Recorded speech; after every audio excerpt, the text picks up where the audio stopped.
Right, so it's now time for the Great British Debate this hour. I'm asking, is the NHS wasting money on backroom staff? NHS hospitals have reportedly increased their spending on spin doctors, and all the meanwhile, waiting lists have hit record highs, as we know. It's, what is it now, 7 million or something like that? Freedom of Information requests have revealed that in 2021 to 2022, the NHS employed 1,000 communication staff, and some of these communication staff have been paid quite handsomely, with many receiving salaries of £108,000 a year. Now, that is a lot of money. Why are the NHS splurging out on spin doctors instead of focusing their attention on frontline workers? With a record 7 million people on NHS waiting lists and 32,000 having to wait more than 12 hours in English A&E departments, our minds do wonder. So, for the Great British Debate this hour, I'm asking, is the NHS wasting money on backroom staff? Well, in the studio joining me now is nurse and writer Sarah Palmer. Sarah Palmer, thank you very much. I was admiring you at the eyes and everything. You look great.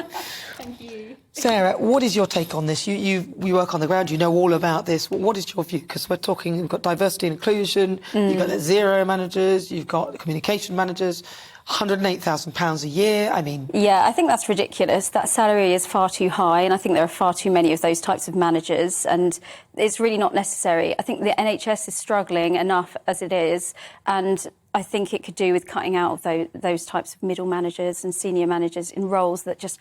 they're not essential. And I think really people just need some common sense when it comes down to those topics. Something like diversity and inclusion is obviously important, but it comes down to the common sense of the people doing the recruiting and the managers on the wards. And really, if people don't know how to be inclusive, then I think that comes down to a toxic culture within the NHS, and that would be the problem that needs addressing. And I don't think these types of managers are the answer to that problem. Yeah, it's interesting you say that because, I mean, at one point they were spending money on rainbow crossings, as I remember. Yeah. And it seems the NHS, they're always saying, oh, the NHS is funded badly, it needs more money. But then when we see that they're spending money on procurement of tablets and things where they could actually buy them from the corner shop cheaper than what they purchased them for. Yeah. And they have economies of scale, which simply means they're so large that they could actually buy in bulk and take advantage of that. I don't understand why they don't do that. No, I don't really either. I think it's an absolute waste of money. And there are so many other issues that cause such a huge loss of money as well. Something like this toxic culture was discussed in a report by Matt Hancock back in 2018, and they collectively estimated that it was 2.28 billion that the NHS is wasting each year as a result of the bullying that happens within the NHS. And that's because of the sickness absence and such a high staff turnover and then loss of workforce productivity. So I think that's a massive issue that needs tackling in order to save money. But as you say, there are other practical things that need to be done. And I don't know why it's so mismanaged right now. Because they keep asking for more money. And I'm happy with paying more money towards the NHS. I think it's an essential thing. Yeah. But if I'm giving my money to something, I want to know that the majority of it will be spent well. Yeah. There is the argument, a lot of people say, yeah, but we spend the most per head. But then we waste one of the most per head as well. So out of a pound, they're losing probably over half of it in waste. Yeah, absolutely. It's just a lot of waste, and there's a lot of things that should be... the money that's being wasted really could go on public health. Public health is a massive issue.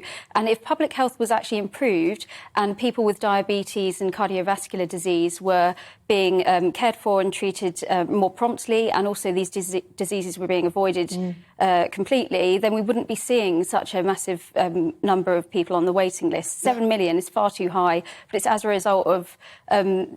this toxic mixture of cardiovascular disease and diabetes and things like that, preventable diseases that could be managed far better with a better public health approach, I would say. From where you are and from what you can see, how do you think that communication towards these people can change things? Because, I mean, you must look at this and think, well, who can I speak to about this? Who can I talk to? I know, it's quite difficult, really. I think they need a root and branch analysis into the entirety of the NHS and its functioning, because at the moment it seems that communication is very difficult to actually tackle these key issues.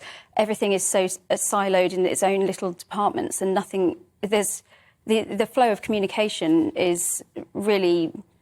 is not very well managed. Shocking. Yeah. They're not getting... Well, that's the thing, because if I wanted to speak to somebody from the NHS, It's actually quite difficult, and some of them will say, "Oh no, we're not speaking to you." And it's like, well, we just want to ask you about your spending. Yeah. Oh, well, you need to speak to so and so, to so and so, and so.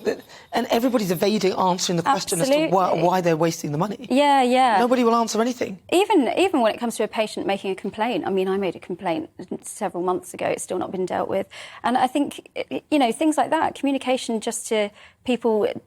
Giving them a voice to actually being able to complain. There's a service for it, but the service doesn't deal with the complaint, and then nothing gets done. And it's the same with the whole economical side of management of the NHS as well. There's a lot that. Yeah, there's a lot that could be improved when it comes down to the communication side of things.